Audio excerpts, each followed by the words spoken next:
Thanks for being on. How do these other guys make it, you know? Like, I'm sure everybody else.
Amy's gonna need a couple of chairs.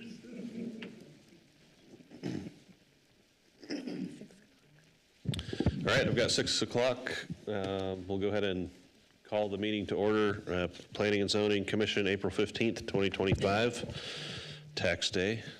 Everybody seems like you're in a pretty good mood for tax day, so thanks for coming. We will start with a roll call, please, Madam Clerk. Garner. Here. Miller. Here. Dapper. Turner. Kehoe. Morgan. Kirkman. Here. Selman. Van Acker Jr. Here. 6 present, 3 absent. Thank you. Rodney, report on council actions and communications, please. Thank you, Mr. Chair and Commissioners. Rodney Ashby, Planning and Zoning Director, for the record. So we had a couple of final plats go before City Council this last time. The first one was near northwest corner of Portner Road and Moss Lane, east of Midway. And this one was for 43 lots for single-family detached and 5 common lots. You had recommended approval, and the City Council approved that. That was Wagers Dairy, number 2, sorry, forgot to say that. The next one was Cayuse Ridge. This one is 914 South Midland Boulevard and off of Dooley. It's the corner of Dooley Lane and South Midland Boulevard. And this was for single-family detached, 4 common area lots and 1 open space, 33 single-family lots. And that one was also approved. You had recommended approval. Then we had 3 annexations. The first one was for connection to to city water for future construction of a metal building just off of Caldwell Boulevard. This one was handled not too long ago. You had recommended approval, and City Council approved that one. The next one was for 2 parcels, and this is south on Moss Lane, west of Latah Drive, north on Hunt Avenue, for Craig Kolchak. And it's just connection to city services, residential connection. And you had recommended approval. The City Council approved it. And then the final one was annexation to RS6 and zoning map amendment from RS18 to RS6 off of Grays Lane. So this was that one that it was actually in Tom's old area. Yeah. Essentially 3 parcels because they were annexing one parcel, rezoning the other one, and then splitting the property into 2 lots. So three buildable lots. There's already a home on one of them. And that one was recommended for approval and approved by City Council. And then I just wanted to give you a quick heads up. I don't know if any of you were able to make it this last week to the downtown feasibility study, but we're just wrapping up the feasibility study for downtown and have some really good design plans for some concepts for downtown. And we are having another tour of that on Friday. You're welcome to attend that. If you want any more details, you can contact me. But we'll be bringing that to you for your approval in the fairly near future. We're wrapping up the downtown implementation plan, and it just gives a whole bunch, several projects that we're going to focus on in the downtown to try to get it revitalized. I'm really hopeful about this. There's a lot of interest in it and support for it right now, which I was frankly not expecting so much support, but it seems to be going really well. So happy to update you on that as we get more information. And then just the comprehensive plan, we are beginning, we've had several of you attend the RFP selection committee. We have another meeting this week to meet with the 3 top candidates for that consultant work they're gonna help us do this comprehensive plan update. And so they're gonna provide some presentations this week, and then we'll begin that process pretty thoroughly. It's gonna be pretty detailed, and I'll be providing information to you on a regular basis about how that's going.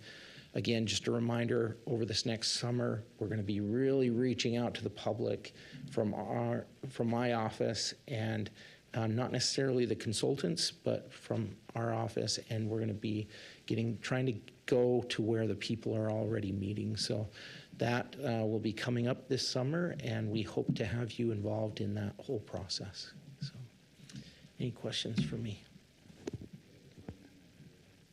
We do. Yeah, I forgot to mention that one. We've got a lot going on. Yeah, we have a joint meeting on Thursday, and that one, it begins at 7 a.m., and we're going over code changes that were proposed about a year ago for some sign codes.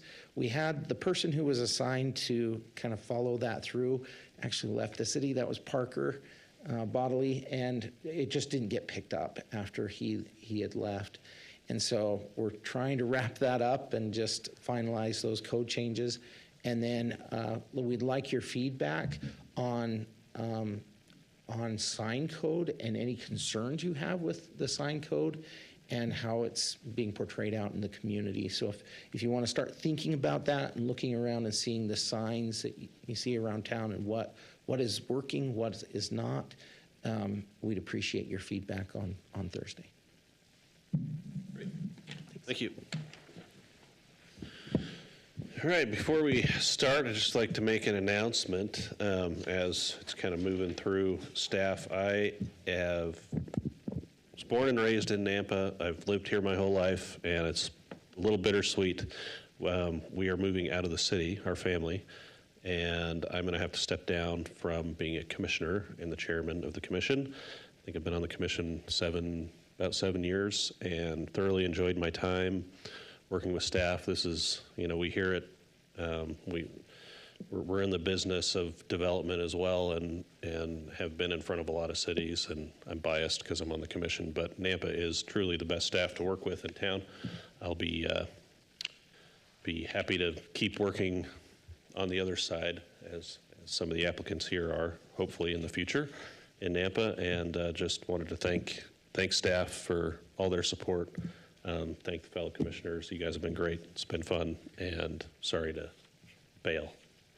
I'm not telling you where I'm moving. I already know. Meridian might have an opening on their commission. Not Meridian. Okay, so. Sorry, Councilman. Yes. Commissioner. Mr. Chair, can you give just the date when you're... Oh, yeah, I'm sorry. Last meeting will be May 13th, so you got me for 2 more after this, unfortunately. Or fortunately for you. So. Yeah, I was going to say, trust.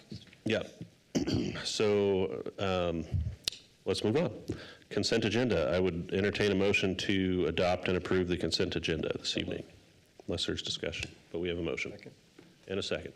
Motion by Kehoe, second by Miller to adopt and approve the consent agenda. All those in favor say aye. Aye. Aye. Any opposed? All right, motion carries. And yes. Oh, okay. Public hearings, we have 4 this evening. Just to go through some quick ground rules, if this is your first meeting, we will have the applicant come up, and as anybody that approached the podium, please state your name and address for the record. We are recording this evening, as always. Applicant will have 7 minutes to tell us about the project, give us information. Then we'll hear from staff, the staff report that's been prepared and sent to us last week that we've all reviewed. We will, after the staff report, we'll have public testimony.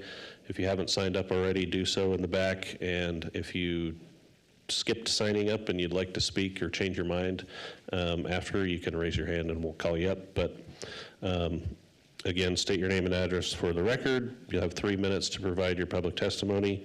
Tell us if you're for or against the project and get your questions asked, because that is your opportunity to speak this evening.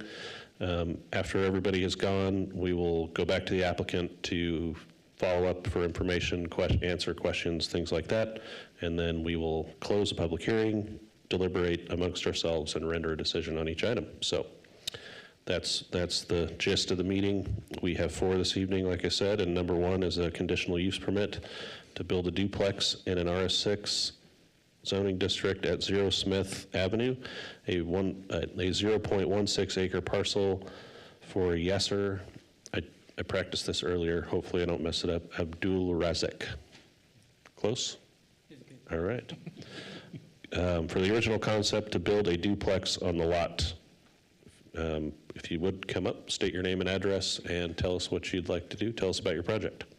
My name is Yasser, and I'm planning to build in a duplex, planning to live in 1 unit. We need your address, please. Yeah, it's Smith Avenue. Okay. Okay, and But what's your like local address? where I live? Yeah. Mm-hmm. Yeah, it's 2425 North Workland, Boise, Idaho 83702. Okay. Got it. Thank you. All right. Yeah, I'm planning to build in a duplex, planning to live in 1 unit and rent the other one out. And my land width is 62 foot and my depth is 111. Planning to build 40 foot in width and 50 foot in depth, combine both units. Each unit will be 20 foot in width and 50 foot in depth. And that should be more than enough for setback. And planning, and it would help into continuing growing the city and fix housing availability problem and bring affordable housing. And it will develop the neighborhood too. Thank you for giving me the opportunity to speak. I appreciate the community opinions, and I have full faith and trust you will make the best decision for our city. Thank you. Any questions for the applicant? All right. We will call you back up if we have any. Thank you. Christy. All right. Thank you, Mr. Chairman and Commissioners. My name is Christy Watkins, Principal Planner for the City of Nampa. The request before you this evening, as stated, is for a conditional use permit to allow a duplex to be built in an RS6 zone at 0 Smith Avenue. The property is zoned RS6. It is surrounded by RS6 and RD zoned properties that contain single-family residences and duplexes and fourplexes. Utilities are available to serve this property, but the owner will need to coordinate with the development to the west on Gem Street to secure an easement to access the sewer main. This property is zoned RS6, and as such, in 1032, our schedule of uses, a conditional use permit is required for a duplex on a 6,000 square foot lot. The subject property has single-family homes, 2-unit attached townhomes, and fourplexes immediately adjacent to it on all sides. A duplex here would be compatible with this neighborhood. No site plan has been provided yet, as he was waiting to see if this would be approved before he went any further in his design. The property size requires a minimum of 6,000 square feet in land. This property is 0.16 acres, which is approximately 7,000 square feet. This property will be required to meet the appropriate setbacks for this zoning district with the building permit. The parking will be calculated at 2 per dwelling unit. with one for each unit covered with either a garage or a carport. And as far as access goes, this is where it gets a little bit more complicated. The property has an access easement from Smith that is 14 feet by 130 feet. For reference, a typical roadway travel lane on a street could be anywhere from 11 feet, 12 feet, 13 feet wide. Nampa Code states that all areas where vehicles travel shall be paved with either asphalt or concrete. The Nampa Fire District requires an approved driving surface of asphalt or concrete as well. The Fire District requires an apparatus access roads to have an unobstructed width of not less than 20 feet and an unobstructed vertical clearance of not less than 13 feet 6 inches. Dead-end fire apparatus access roads exceeding 150 feet in length shall be provided with an approved area for turning around the fire apparatus. Engineering staff stated in their comments that existing access does not meet fire code requirements for fire access. The Nampa Fire District has approved a variance to allow use of the existing access under the condition that the structures on the property are fitted with code-compliant fire sprinklers. So we got standard comments from the building department regarding residential building codes, and the fire district does not oppose this application, but does have comments regarding, again, the width of the access to this parcel. Per fire district requirements, the access should be 20 feet wide. However, they provided two alternatives. One would be to install fire sprinklers in the duplex, which it sounds like they've granted the variance if they do that, or provide a cross-access easement agreement that would allow them to access the property from Hunter Court to the east. The easement would have to include provisions to not install a fence on either property that would block the fire access. This property is located approximately 1.2 miles from Fire Station Number 1 with an approximate response time of 5 minutes. So the engineering division has provided comments regarding utility connections and the need for that easement. They will also need to provide a copy of a recorded access easement to benefit the parcel address at 230 Smith Avenue, which is the property just to the north. These items can be submitted with the building permit. There were two pieces of public input, one from the gentleman at 230 Smith Avenue, stating, "My main concern is that the infrastructure or easement cannot support the traffic of having a single-family home built or a duplex built at 0 Smith Avenue. The easement is a narrow dirt drive that is unmaintained and will only continue to get worse with more traffic. My other concern is that the lot is 0.16 of an acre, and per state code for a duplex, they need 4 off-street parking spaces. I don't believe 4 parking spots will suffice the fit for this duplex." The other comment was from Linda Smith at 232 Smith Avenue. She is concerned that the infrastructure of the easement can't sustain the support of the traffic. The dirt driveway that leads to 232 Smith Avenue, 0 Smith Avenue, and 230 Smith Avenue needs to be widened and either needs to be paved or leveled out. If there were to be a fire or other emergency, the road is not wide enough, and worried that the fire or emergency personnel would hit the front of the house at 232 with their bigger vehicles.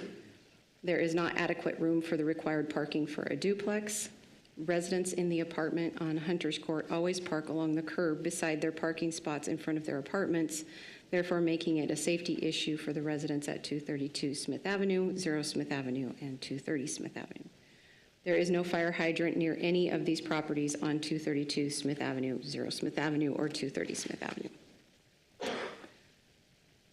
So the proposed conditions of approval are listed in your staff report. There was just the one that has a couple of components, including but not limited to following city code, installing code-compliant fire sprinklers, paving the access and driveway into the property, providing a recorded access easement to the benefit of the parcel addressed as 230 Smith Avenue, and connection to city water, sewer, and irrigation services.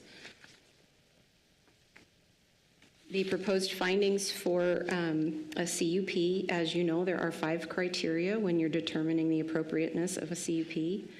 The first one is that the proposed use is supported by the comprehensive plan. This property is located in a medium-density residential designation. It's zoned RS6, and so it does meet the comprehensive plan designation for that area. The design and construction, operation, and maintenance of the property and project will not adversely affect the intended character and appearance of the general vicinity. As stated, there are duplexes, fourplexes, and single-family homes in the area, so it should fit in nicely. The proposed use will be served adequately by essential public facilities and services. City utilities for sewer, water, and pressurized irrigation are available to this property with that easement to the main. Fire and police services are nearby and readily available. Property will be required to install fire sprinklers, and property will be required to record an access easement to 230 Smith Avenue, so it should be served adequately by public facilities. This proposed use will not be detrimental to the economic welfare of the community. And this use will not involve activities or processes, materials, equipment, and conditions of operation that will be detrimental to any person's property or general welfare by reason of excessive traffic, noise, smoke, fumes, glare, or odors. These are your potential motions, and I will stand for any questions.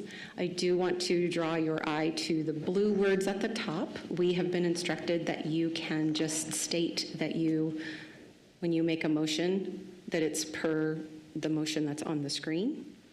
If you have to make findings for your decision, then you would need to use the conclusions of law that are stated there. I'll stand for any questions. Christy, could you put the map back up that you had first? Yeah, that one there. What's all that white area? I see the green trees and so forth, but what's all that white? It says it's vacant land, but it doesn't look like it's vacant. It looks like it's something. Commissioner Kehoe, that is just a cement pad. What? A cement pad. Cement pad. Yeah. Sorry. Go ahead. Well, there's like a turnout in the road in the upper right-hand corner. So that's just an optical illusion, more or less, I guess. It's not a turnout. Yeah, right there. I have pictures. Okay, hold on a minute. That is the gravel driveway at the moment. Okay. It will be required to be paved out to Smith Avenue. So, Christy, will that be responsible of this owner and not the other properties that use the same easement? Commissioner Miller, yes. This property is actually a dedicated easement for that property, and then they'll have to give an access easement across their property to the north. But it will be their responsibility to make sure that it's paved to their garage.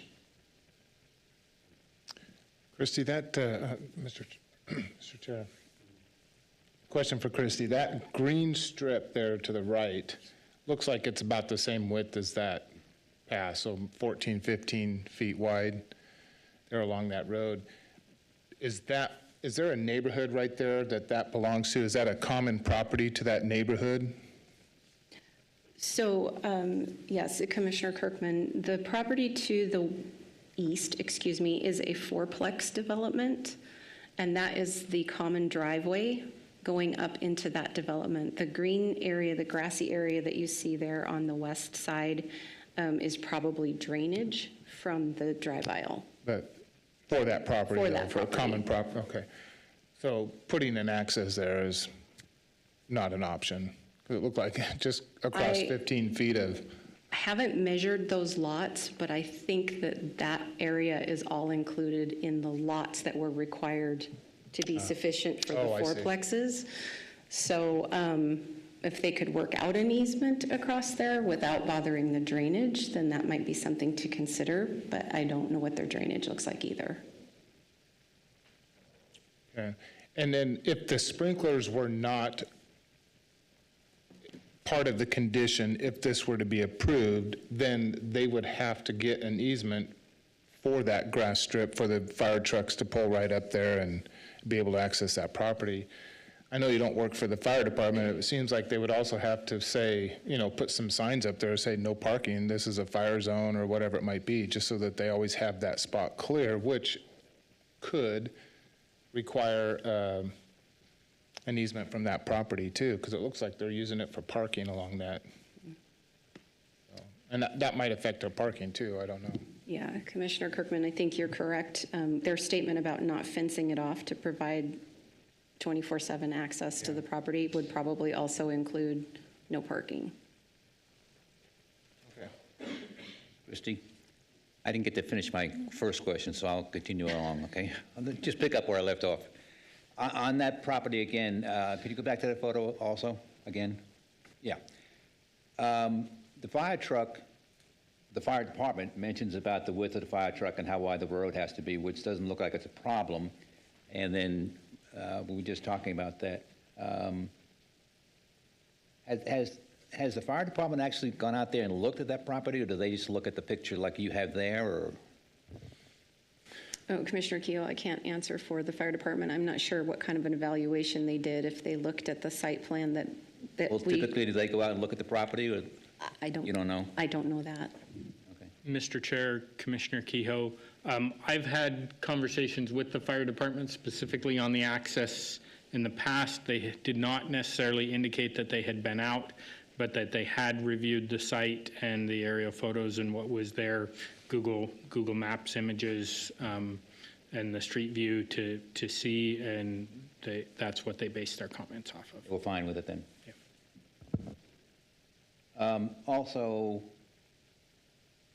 when I moved from Boise to Meridian, before I moved to Nampa, I had a house that was on 5 acres, and my driveway was 200 feet long, and I had to asphalt it or concrete it as well, and I almost had to rob 2 convenience stores to get the money to do that.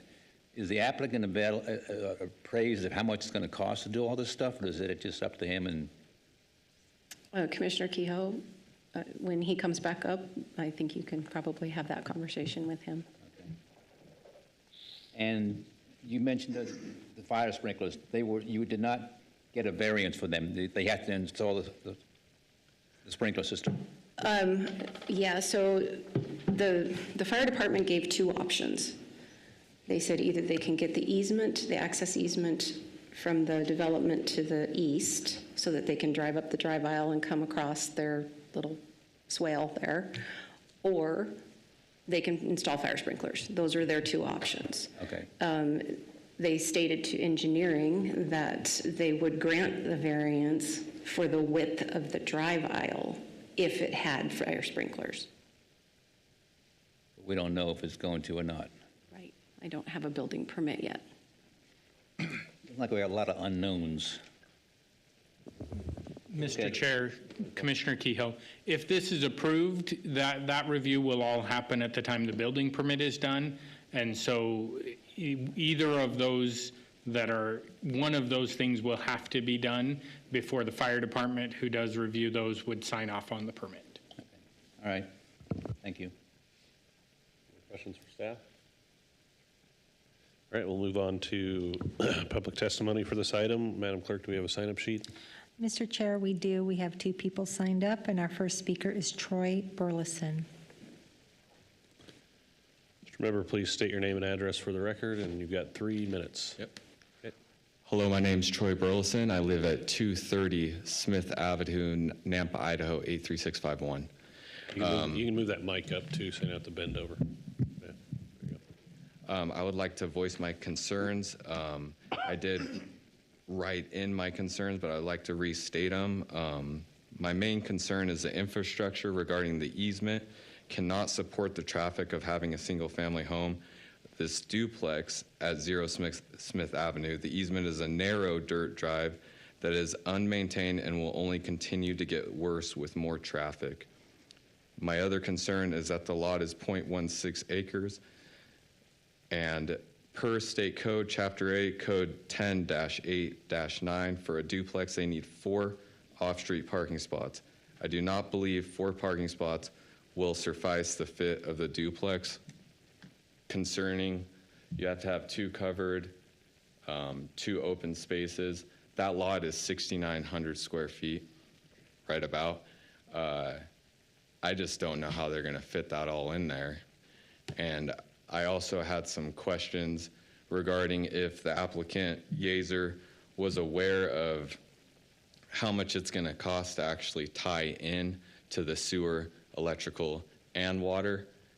And I also had a question concerning what was it stating about having the access to 230 Smith Avenue? What was that on the board? Does he have to get approval? He has to grant you an easement so that you can continue to access your property. He has to grant me an easement. Because you have to go across that property to get to yours.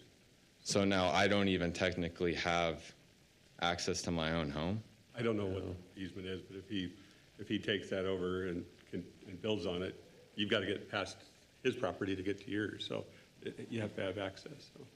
So. But that property has been there since the 60s. I mean, how would I be losing access to my easement? Because he buys the property. If it's been there that long, it falls under. It's grandfathered. Mr. Chair. Yep, go ahead. The concerns noted and understood. This wouldn't be the venue to, I guess, flesh that out. Where we're here for this application, if there are questions about access, that's a matter that can be addressed maybe with the title company or your chain of title. But I'd advise from trying to provide legal advice and access from the bench. Right. Yep. And when it comes to, you guys were talking about who is responsible for paying for it to get paved if it was to get, and Yaser is responsible for that, correct? That's what I understood. It needs to be paved. But he's responsible for paying for it, correct? He would be, yep. Okay. Yeah. And that is it. Thank you. Okay. Appreciate your time. Thank you. Mr. Chair, our next speaker is Linda Smith.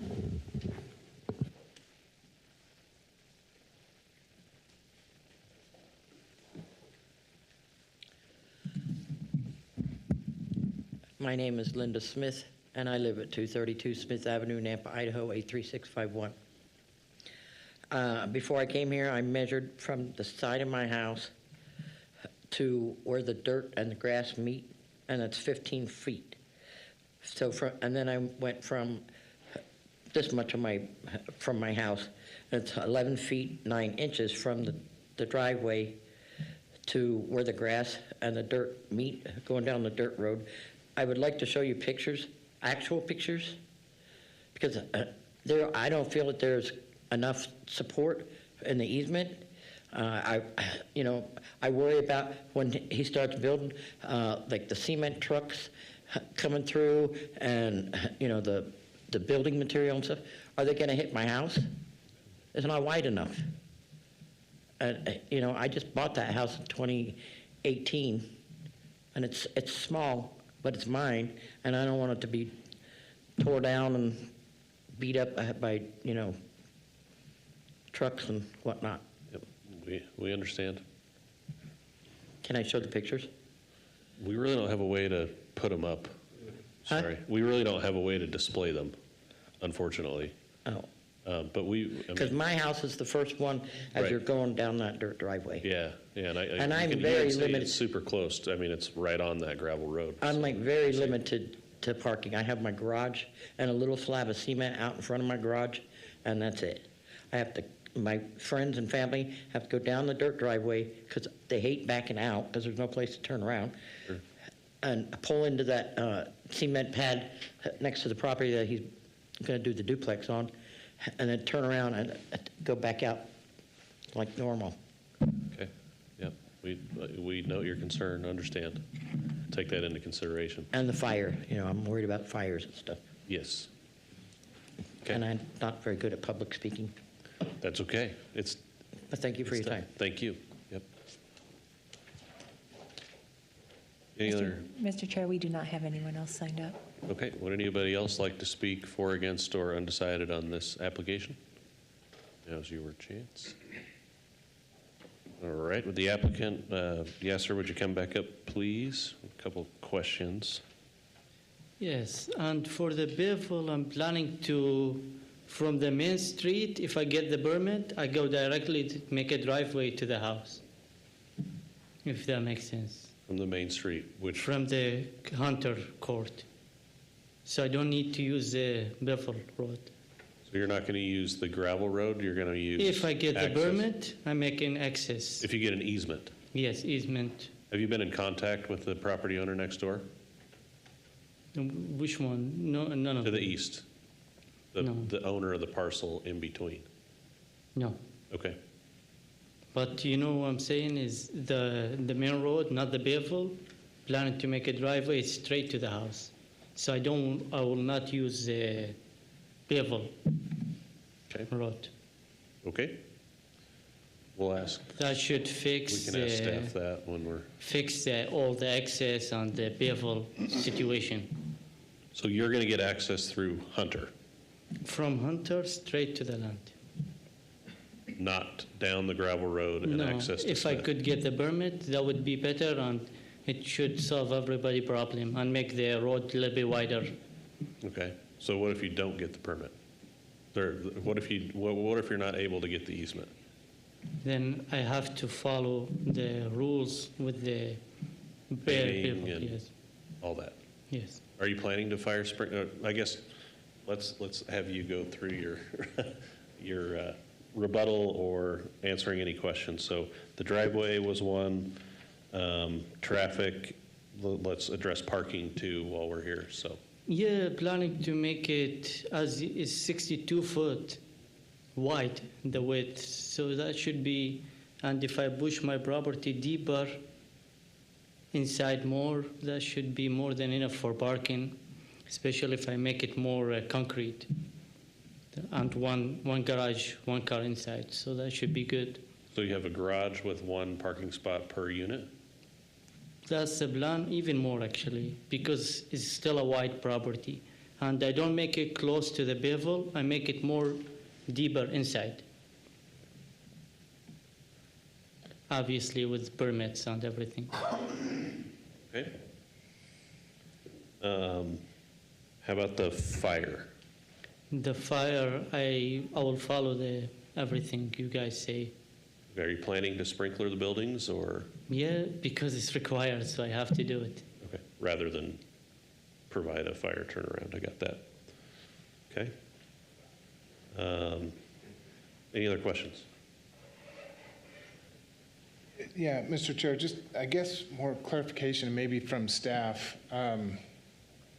So it sounds like the applicant's first option is to check to see if he could get an easement from Hunter rather than go the driveway route. But we're looking at making a decision on the driveway.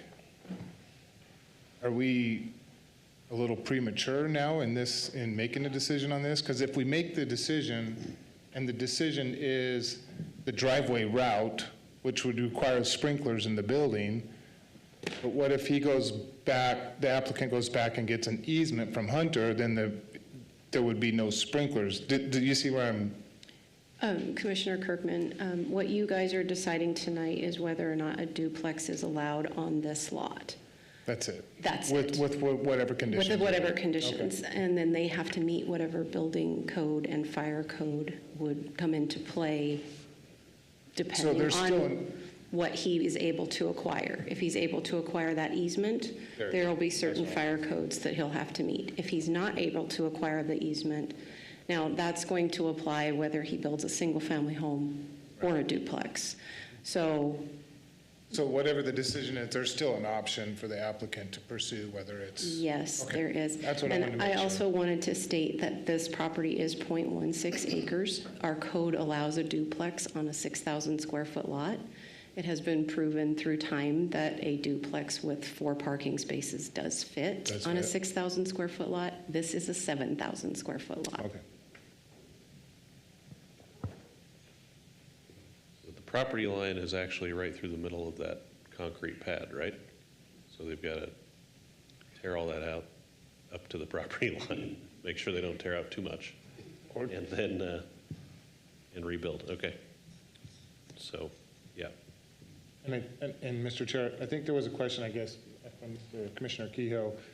Applicant is aware that if this is approved and that you would be required to pave that 130-foot driveway all the way to Smith Avenue, Yes, either it's- asphalt or concrete or whatever? It's required, Okay. yes. All right, just That's all I have. Yep. Anybody else? Questions, comments? You have anything else to add? Yeah, I'm just planning to do it, as I said, it's 62 foot wide, and my building will be planning to put like 40 foot wide. So it should leave more for setback here and more setback here, and I could fix parking, you know. And as I said, I will push the property more inside, because my depth is 111, so it should be more than enough. All right. Thank you. Thank you. Mr. Chair, second. A motion from Commissioner Miller and a second from Kirkman to close the public hearing. All those in favor say aye. Aye. Aye. Any opposed? All right. Motion carries. What do you guys think? Good luck. These guys, like, Selma's not here, so I can say, what do you guys think? She'll hear about it, though.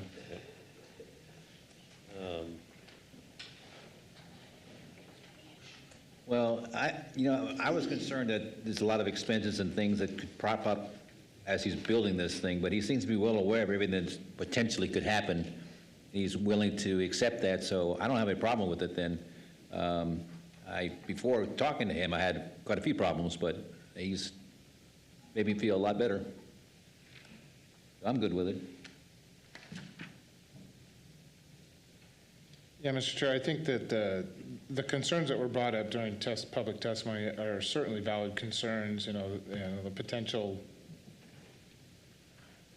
issues with construction trucks and all that, but that's with every build, and that's certainly, those construction trucks are careful, and if there's an issue, then it's an issue with the construction driver, truck, all that kind of stuff, so.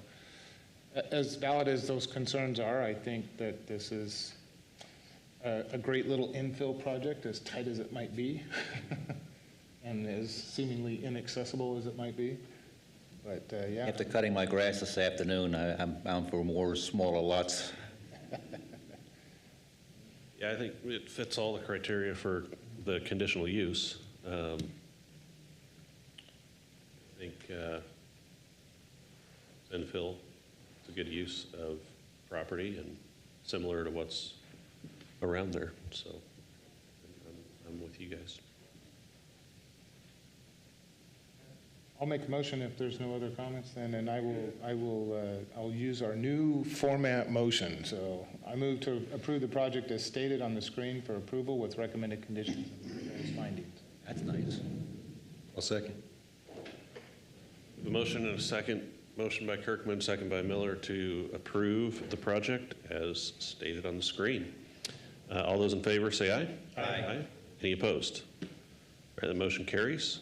And CUP is approved, and CUP will become effective 15 calendar days from the date the written decision and reason statement is provided to the applicant unless an appeal has been filed with the Planning and Zoning Department with the appropriate fee. No action should be taken on the CUP until the appeal period has concluded, and the applicant must confirm with Planning and Zoning staff that there have been no appeals. All right, thank you very much. We will move on to item number 2. Is a conditional use permit for a duplex in an RS6 zoning district at 812 North 2nd Street.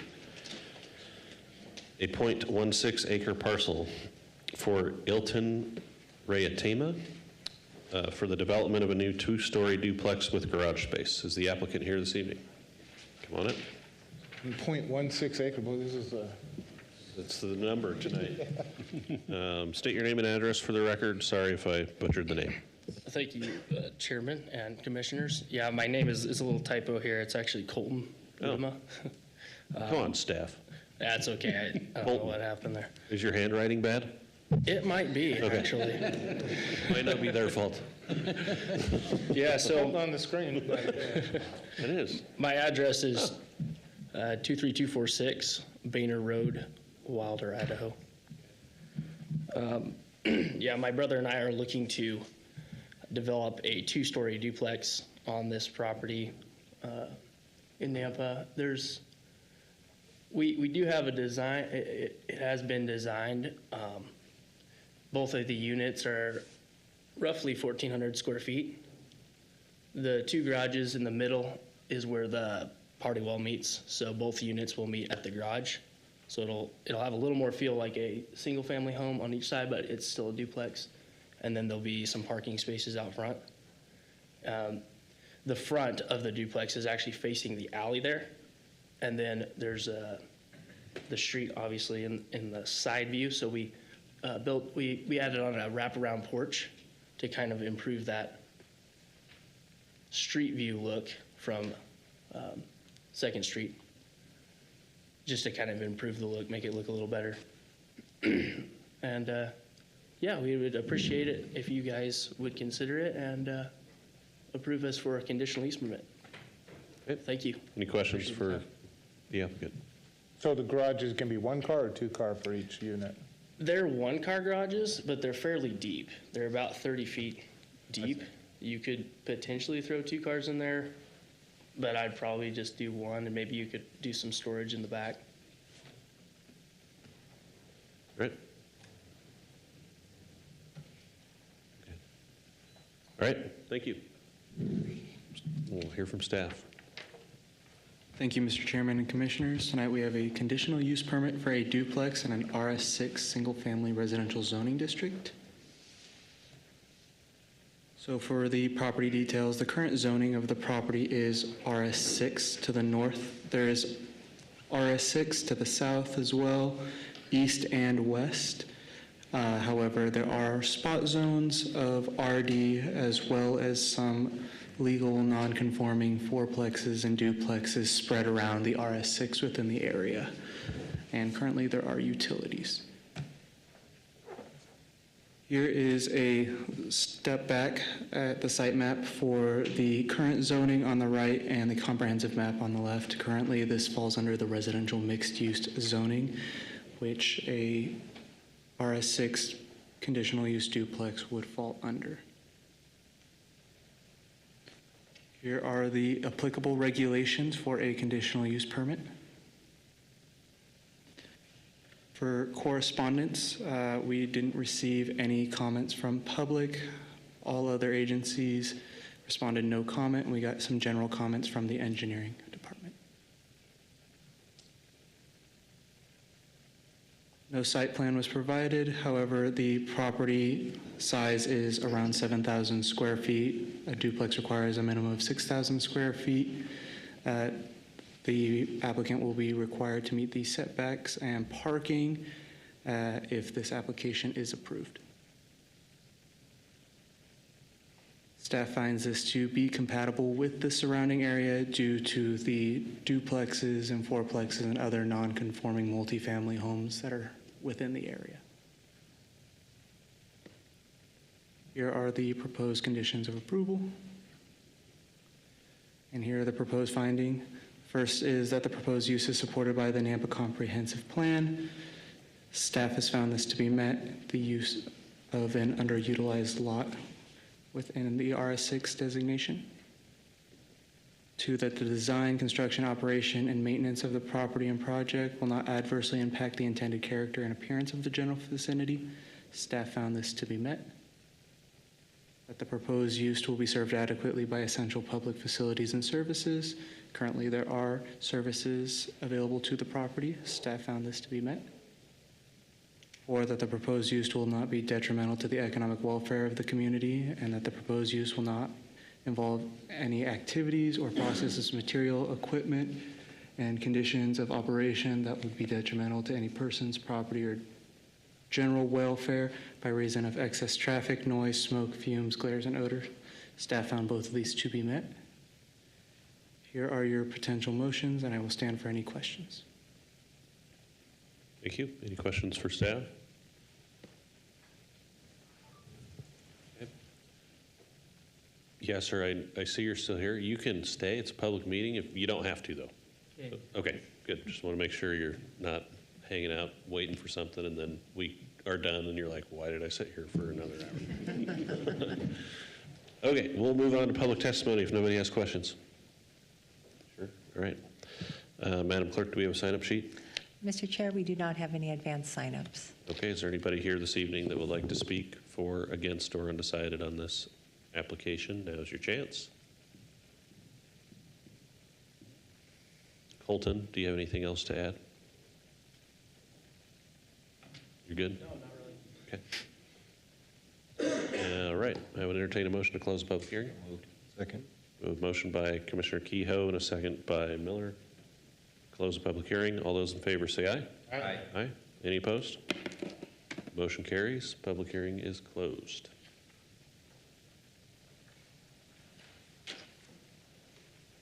I think this was almost easier than the last one because there's not really any access It's a issue. lot easier than the last one. Yeah. No roads to worry about. Yeah, I feel good about it. I think good use of space and another good infill.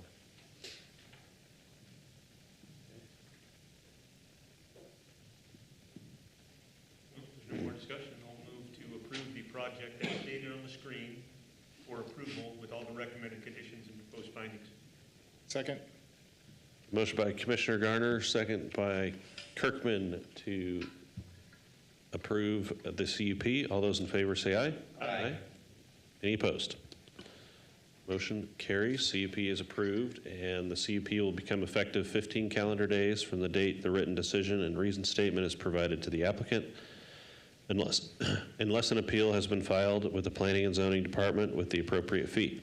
No action should be taken on the CUP until the appeal period has concluded, and the applicant must confirm with Planning and Zoning staff there have been no appeals.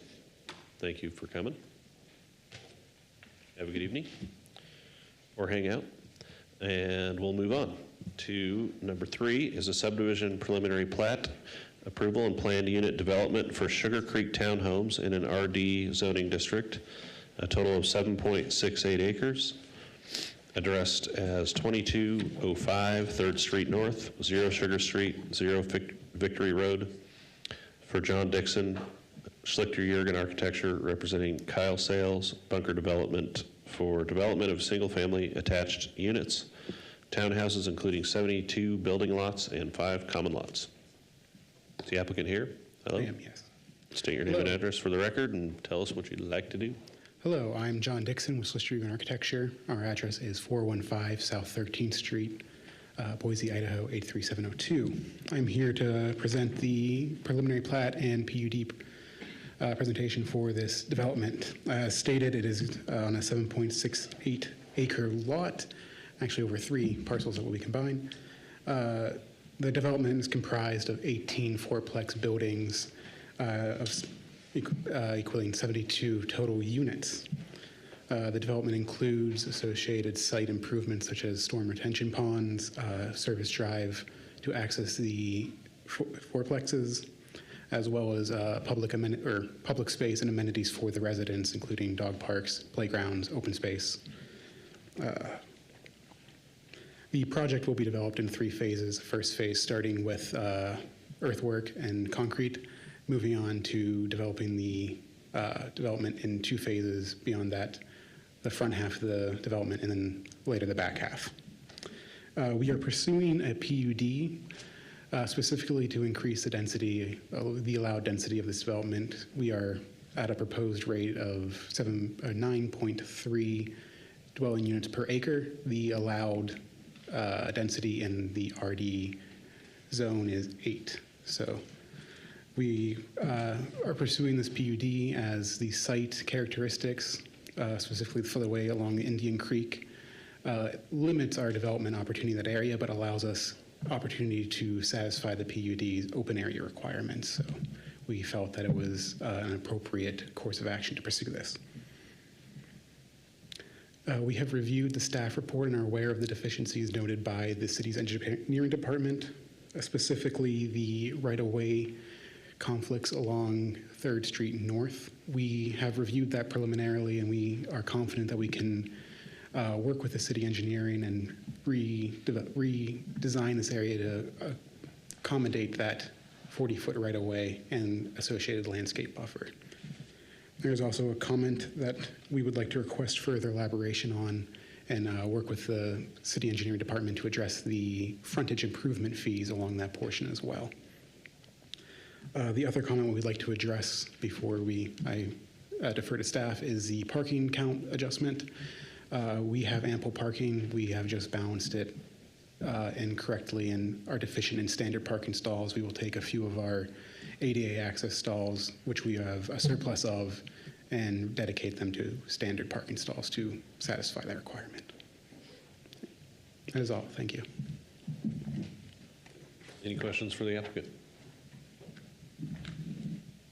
How many surplus ADA parking stalls did you have?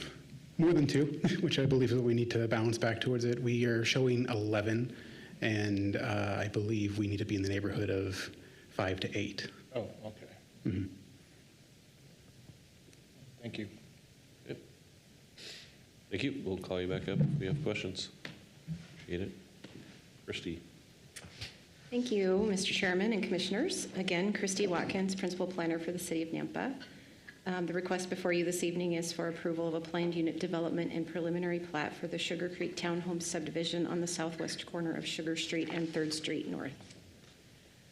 The property is currently within the city limits and zoned RD. It's RD all the way around it. The properties around it are all multifamily, whether it be apartments or duplexes or fourplexes. The history on this property, just to give you a little context, it was approved for rezone from RA to RD with a preliminary plat for a multi-unit attached residential structure subdivision.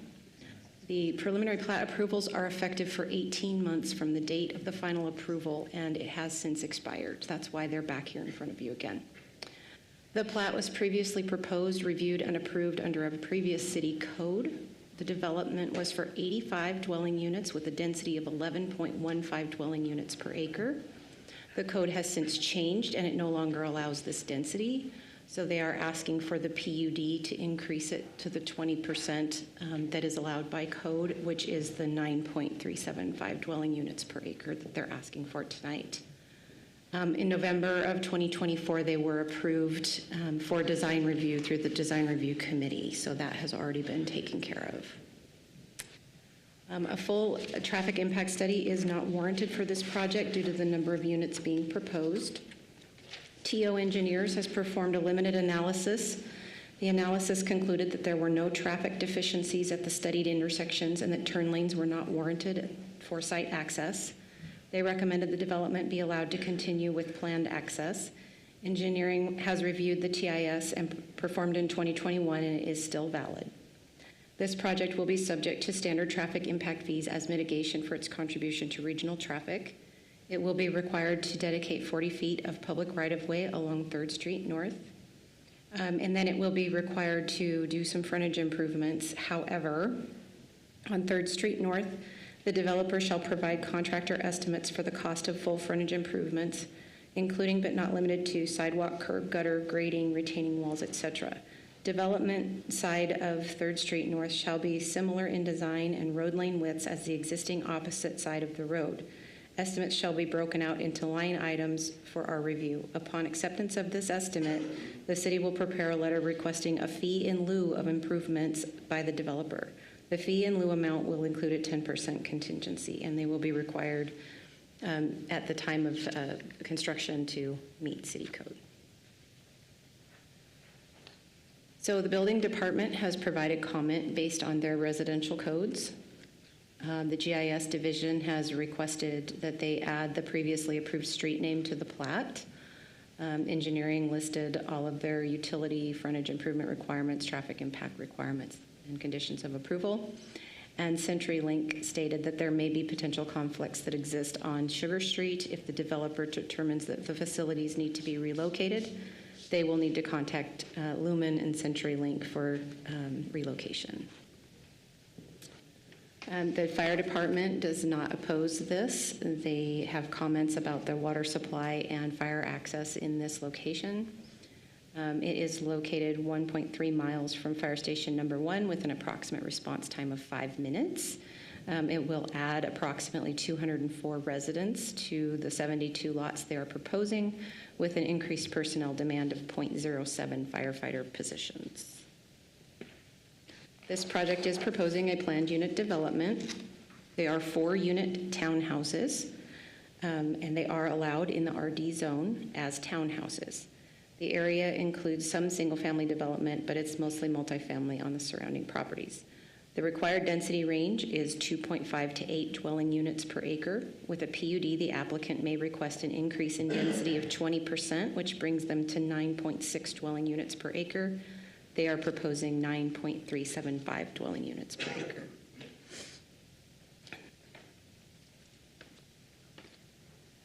The plating of this project will be according to 1026, which is planned unit developments, 1010 for the RD zone, and 1033 for the landscaping codes.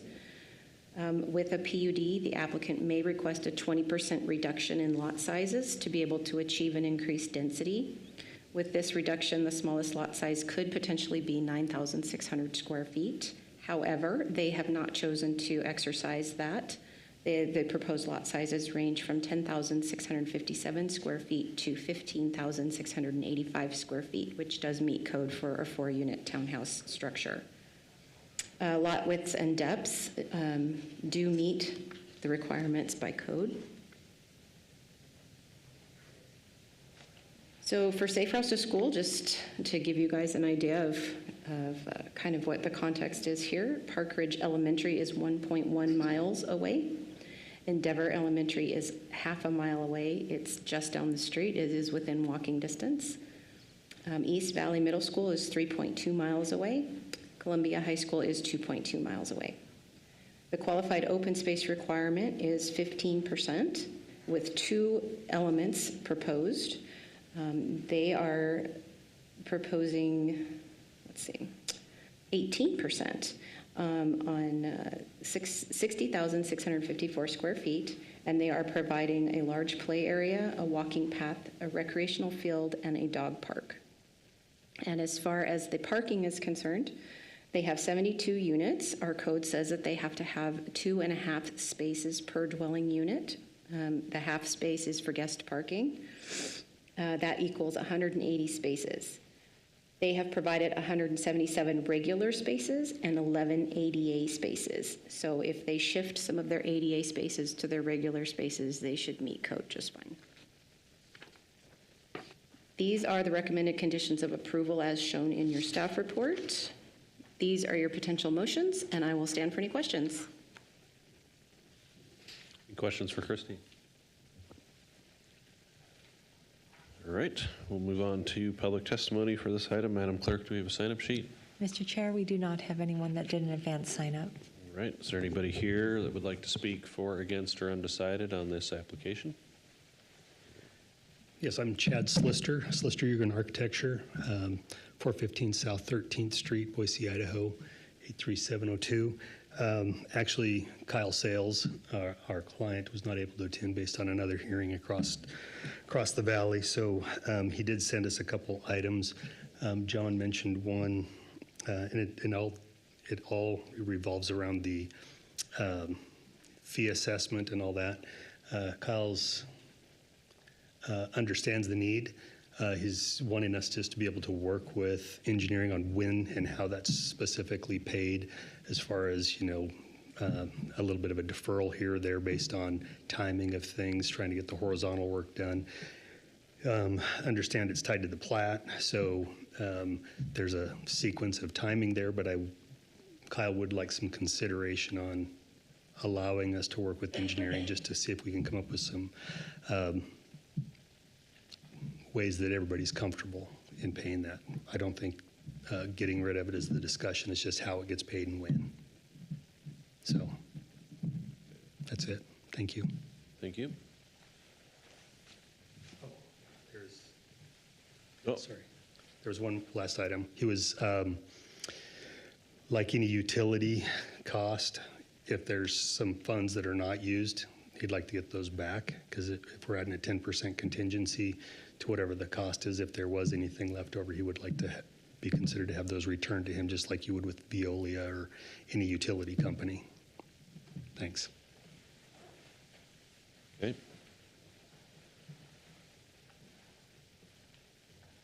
Anybody else in the audience like to speak for, against, or undecided on this application? Okay. Let's see, John, you want to come back up? Anybody have any questions?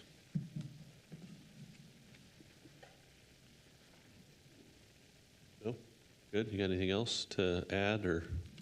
No, just thank you for the time tonight, and thank you to the staff for all their help during this process. Okay, great. Thank you. Make a motion, we close public hearing. Second. Motion by Commissioner Miller, second by Kehoe to close the public hearing. All those in favor say aye. Aye. Aye. Any opposed? All right, public hearing is closed.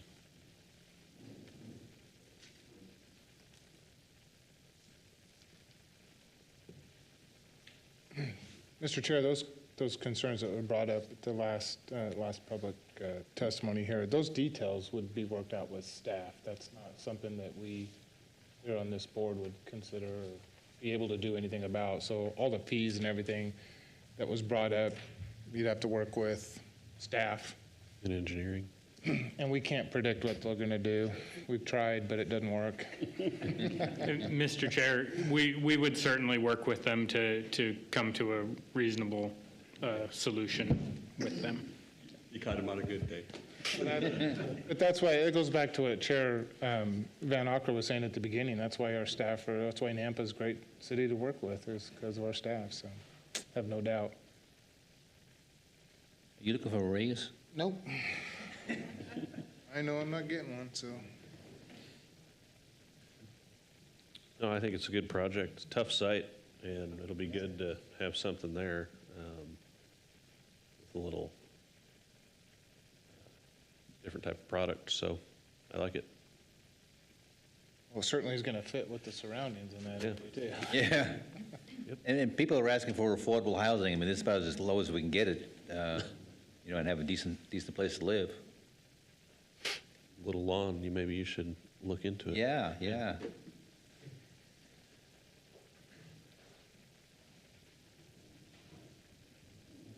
We need a motion. I'll motion to approve the project as stated on the screen for approval with all conditions listed in the staff report and to adopt the proposed findings. Second. Motion by Commissioner Kirkman, second by Kehoe to approve the project, the plat approval and planned unit development for Sugar Creek Townhomes. All those in favor, say aye. Aye. Aye. Any opposed? Motion carries. Thank you. Last but not least, a conditional use permit to add a manufactured home in an RS6 zoning district at 7734 Birch Lane, a 0.85 acre parcel for Joshua and Michelle Ruman to place a manufactured home on a chassis, not a foundation, for the temporary use of a caregiver residence. Is the applicant here this evening? Come on up, state your name and address. Oh, online, okay. I'm here remotely. She threw her voice. Yeah. So I'm here as well. My husband's out of town, but he is online, so I don't know how you guys want to. Do you want to handle that. speak or does he want to speak? Do you want to talk, Josh? I have a little thing I can read. I'm okay either way, babe.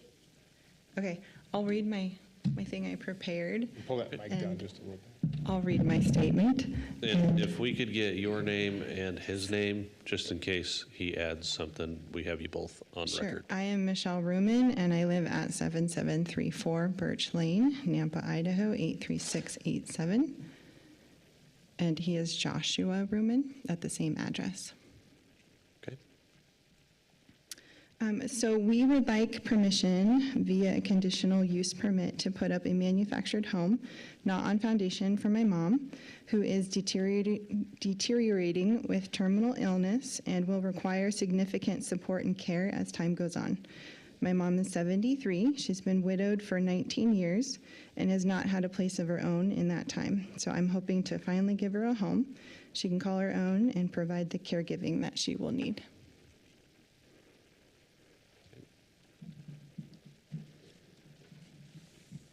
Any questions? All right, we will call you back up if we have questions. Thank you. Rodney. Thank You're you, the Mr. only one Chair. left. Yeah. Daniel. Everyone's bailing on you. Rodney Ashby, Planning and Zoning Director, for the record. So again, this is a conditional use permit for placing a manufactured home on a RS6 zone property for a caregiver residence. And you can see the location here, east of Franklin Boulevard and just north of Birch Lane. So the comprehensive plan on this property is medium-density residential. It's completely surrounded by medium-density designated area. The current zoning is RS6, and most of the area is RS6 already, with several enclave properties you can see there. A little closer view here. To the north is an enclave county parcel with a few vehicles and RV. That is also owned by the applicant, that property to the north, and I'll speak more about that as we go along. But to the south is RS6 single family, the Sunset Oaks Park, and to the east is the RS6 zone. It's a single family home and recently approved annexation, and RS6 zoning lot split and conditional use permit for a duplex. So a lot going on there. And then to the west, an enclave county parcel, single family home, tire business, and RV storage all in one. The applicant's stated request, as you've heard, is for Sue Gendron. I'm sorry if I said that incorrectly. Oh, good. Sue Gendron. And I usually don't like to put women's birth dates on the screen, but it's necessary in this case because we have to document who this person is, and I'll get to that in just a little bit. Services to the city, here's just an aerial view of that property. Services to the city are shown here on the screen, and they are available immediately to the south. So the previous intent was to place a residence on the property directly to the north for Sue, and that's that enclave property. That came before you for annexation, and on January 28th of this year, you recommended approval of that annexation. However, following the public hearing, the applicant withdrew the annexation application with a couple of concerns that they mentioned to me. Just first of all, they had some farm animals on the property up there and didn't want to annex it into the city for that reason. And then they would be required to have a foundation and separate utilities required for a new home on that property. Since this was a temporary situation, they wanted to explore other options. They discussed that with staff, and we indicated that there is a caregiver residence option. That's not something we see very frequently, but this is a possibility in code. And they decided to put the caregiver residence on the property that's already annexed into the city. So the applicant applied for the CUP on an already annexed property.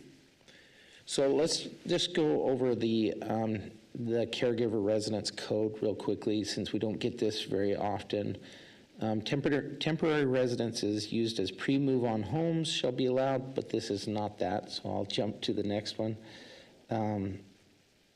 Temporary residence used for the care and keeping of an immediate family member for health care, caregiving purposes shall be allowed on legal building lots or parcels located in zones where a single family house is allowed by right, according to 10.3.2 of this title. Again, this is RS6 zoning, so that is applicable there. Use of a temporary residence for other than the above two stated purposes shall not be allowed, but in this situation, the second of these conditions applies, or these that definition. So going on, that same section of code, it needs to be removed once the family member being cared for either moves out or passes away. So again, this is very temporary, just for that individual person. It still needs to meet the setbacks, the height regulations, the structure separation, and adequate fire protection, utility services, all as required for the regular zoning code or the district that it's in. And next, under temporary residences, it can be a mobile or manufactured home, but it can't be something that's truly mobile, meaning like an RV or a bus.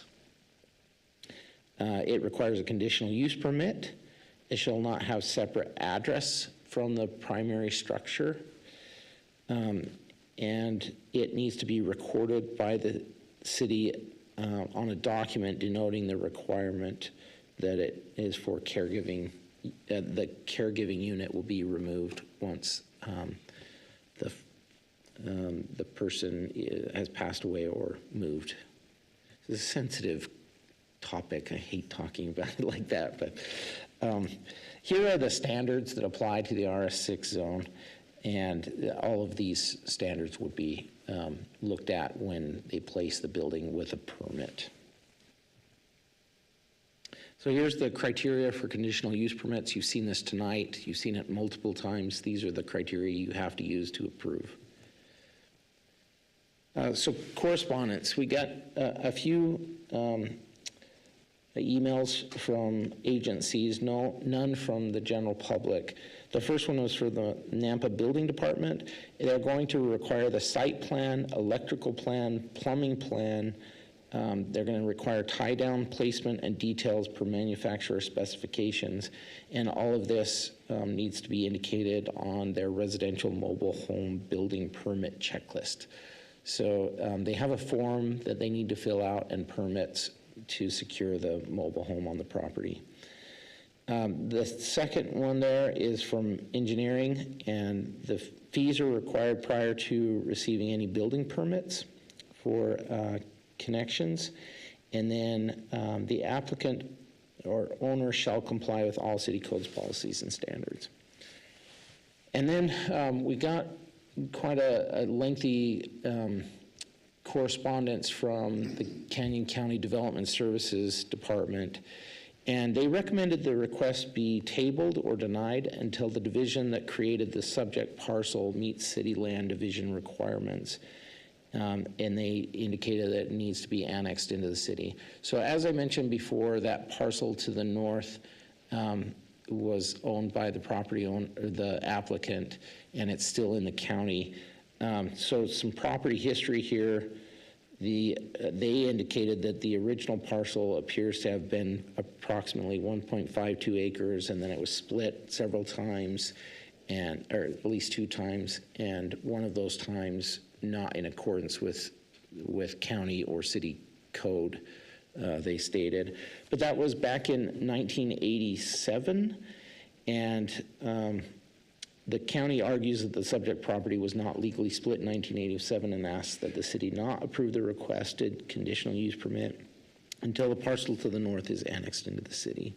So I've got some review that I've done, and I'll share with you in just a minute, but we'll get through the correspondence first. So Nampa Fire District, they indicated that the specific building construction requirements will need to be met and best addressed by a licensed architect at time of building permit application.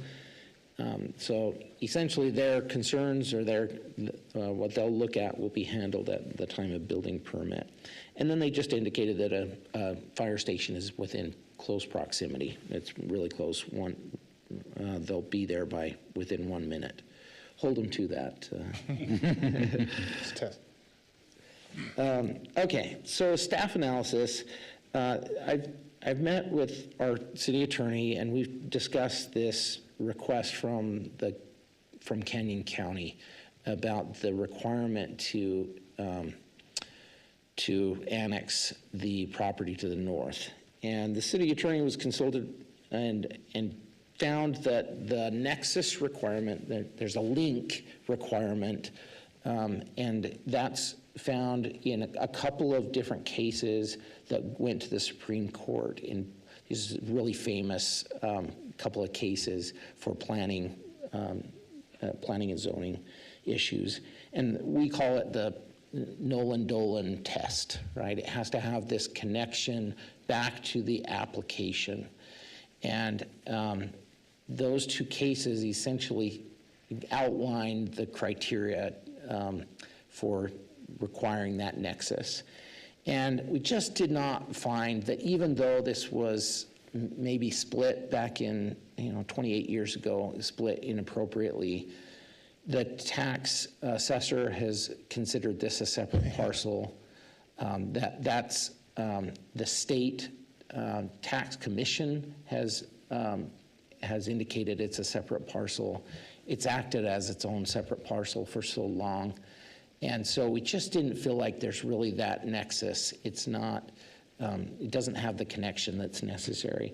I asked our attorney to speak to this if you have any questions or concerns about that. The only concern I always have is why is Canyon County making a bit stink about this at this point? Who cares? That's the only issue, but that's more of an opinion than anything else. Sure. Question. I'll just speak. I did have a conversation with them yesterday and just expressed our concerns about putting a condition on this, and they understood. They just indicated that there's some uses on that back property that are not consistent with the current code, and that they would likely just start enforcing that code on that property. And I said, well, that's probably the route you need to take, because there's nothing that the city can do in this situation. They understood that. They want us to, they want to annex it, so it's our code enforcement. So they don't have to deal with it. Yeah, there's a couple of issues there with just land use, some land use concerns on the property, and then also just the size of the property is not consistent with what the county allows. And so when they made the split 28 years ago, it was too small for what they would allow in that location. So it's, it's hard to go back 28 years and try to fix this with a conditional use permit. So public interest, this land use is seen as an accessory use to the primary land use of a single-family residential dwelling unit. So I just didn't see that there's any concerns about that. Excuse me, I'm sorry, Mr. Chair. Back to the Canyon County thing. So if this decision if the commission approves this conditional use permit, does that put the city in any legal jeopardy by the county or at the county? I mean, a question for the attorney, obviously, but. Yeah, Chairman, Commissioner Kirkham, I don't see it as a major legal issue. Okay. It really comes down to kind of whose code enforcement will be here. All right. Yeah. And then the last analysis was just about compatibility. Again, this is an existing primary land use here. This is accessory to that main land use. So I don't even feel like it's really changing anything about the land use on the property. So this is a site plan that they gave us. You can see on the screen, this is where they put that new residence. And here's an aerial view of that. I've shown in yellow approximately where that would go. And then the line in question, the property line in question of what the county is saying. This over here is in the county, and this is in the city. So, Mr. Chair, a couple of questions for Rodney at this point again. So when the use is no longer, when the temporary structure is no longer being used, do they have to remove that? Because the conditional use permit would expire, essentially, right? If it's not being used, do they have to remove that structure? Mr. Chair and Commissioner Kirkman, yes, that's exactly what has to happen. Okay. In this case, we are not requiring a foundation for this mobile home. And that's the purpose, so that it's removed. Is there a parking requirement? I mean, is there like one stall parking required for a temporary structure? So I looked that up because I was wondering the same thing, and there's no requirements that I could find in code about parking. I doubt the need would be there, but she may have a lot of, okay. It appears that there's plenty of parking space on the property. So, Rodney, one more question. I don't see anything in the application that as long as the mother or mother-in-law is alive, she can stay in this temporary residence. There's no time limit. If she outlives the kids, What happens then? I mean, Just stay there. Start renting out the house. Mr. Chair and Commissioner Kehoe, yes, that's correct. The condition would be that if she stayed on the property, she could continue to live there. sounds like a good deal. So here are the proposed conditions. I put this last one, and I'd like to just, these conditions are related to the building department, the fire department, and engineering comments. The last one here, though, is the one that I'd like to just highlight. The applicant shall be responsible for providing proof to the city of Nampa every 5 years that the caretaker residence is occupied by Sue Gendron, born 9/10/1952. Once Sue Gendron is no longer living on the property, the caretaker residence shall be removed from the property. So there's the condition. And the only, I mean, this is likely not going to be an issue, but if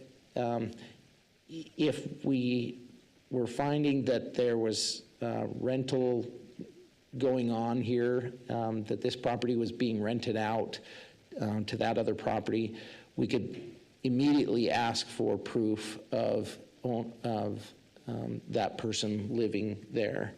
And that's probably how we would be able to enforce this, is just to, as a condition of approval for the CUP, if they can't provide proof every 5 years, if it's been 5 years and they can't provide proof, then we could revoke that CUP. So proof meaning like code enforcement would go out and just say hi?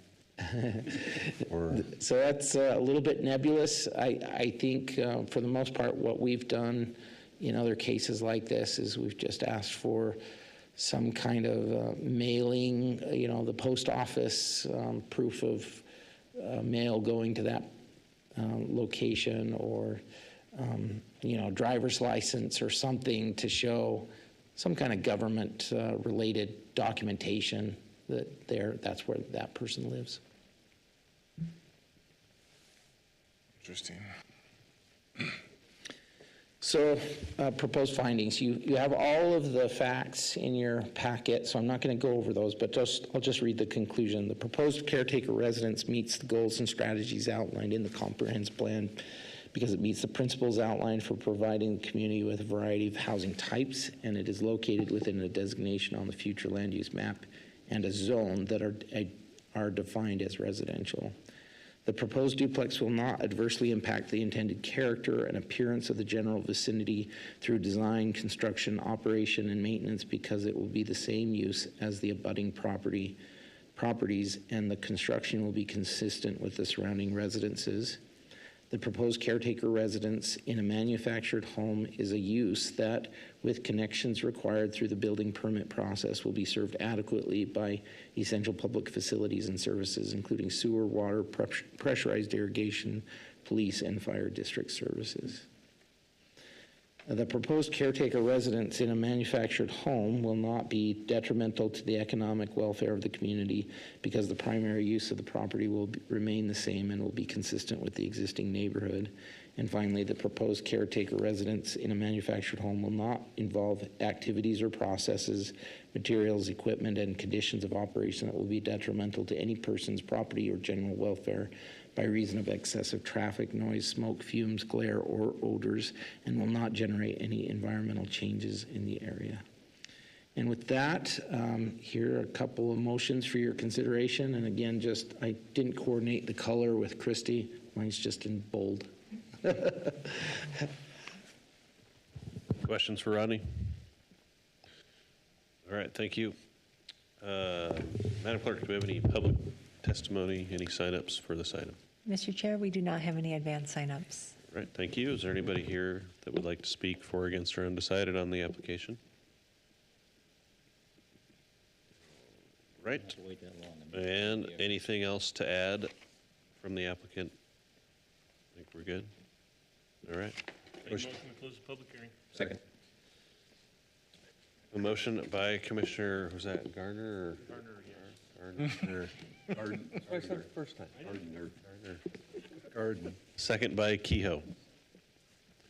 To close the public hearing, all those in favor say aye. Aye. Aye. Any opposed? No. Motion carries. I think if this were any other CUP, I'd have issue with the Oh, kind yeah, I of was thing, gonna but say, no who's big gonna- deal. I mean, come on, this is, Well, I think, Mr. Chair, I like that this provision is actually in the Nampa City Code because who knows, we may all be in this situation at some point, who knows? But if there's no discussion or comments, I'll move to approve the conditional use permit as stated on the screen for approval. Second. I have a motion by Commissioner Kirkman and a second by Kehoe to approve the conditional use permit. All those in favor say aye. Aye. Any opposed? Motion carries. And this CUP will become effective 15 calendar days from the date the written decision and reason statement is provided to the applicant, unless an appeal has been filed with the Planning and Zoning Department with the appropriate fee. No action should be taken on the CUP until the appeal period has concluded, and the applicant must confirm with Planning and Zoning staff there have been no appeals. Thank you very much for your patience this evening, and I would entertain a motion to adjourn. Moved. Second. A motion by Commissioner G and second by Kehoe to adjourn. All those in favor say aye. Aye. Aye. We're adjourned.